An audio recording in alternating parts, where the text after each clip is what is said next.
विकी जी, राधे राधे। राधे राधे महाराज जी, आपके चरणों में कोटि कोटि प्रणाम। महाराज जी, इस शरीर की पत्नी का ट्यूमर के कारण 3 बार ऑपरेशन हो चुका है, इसलिए मन में बार बार एक प्रश्न आता है कि अगर सब कुछ प्रारब्ध के हिसाब से होना है तो डॉक्टर के पास ही क्यों जाएं?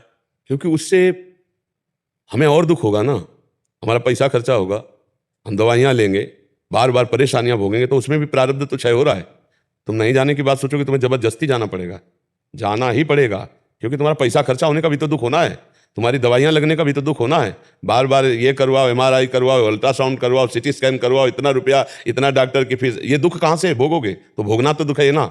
और अगर कहीं उसका सौभाग्य आता है कि इतने प्रारब्ध से सब मिट गया और ठीक होने का आता है, तो सुख का आगे के आ जाएगा, और नहीं आता है तो बार बार उसको भोगना पड़ेगा। अवश्य में भोक्तव्यम कृतम कर्म शुभाशुभम, भोगना पड़ेगा। अगर आप कह दो कि मैं नहीं जाऊंगा, तो जबरदस्ती प्रारब्ध तुम्हें ले जाएगा, क्योंकि पैसा भी तो खर्चा होना है, तुम्हें बार बार भटकना भी तो है डॉक्टरों के पास, तुम्हें इंतजार भी तो करना है, तुम्हें दवाइयों को खवाना है, इसके बाद लाभ नहीं मिलना है, फिर दुख भोगना है, क्योंकि हमारा प्रारब्ध। इसीलिए हम कहते हैं होश में कर्म करो। अब लोग तो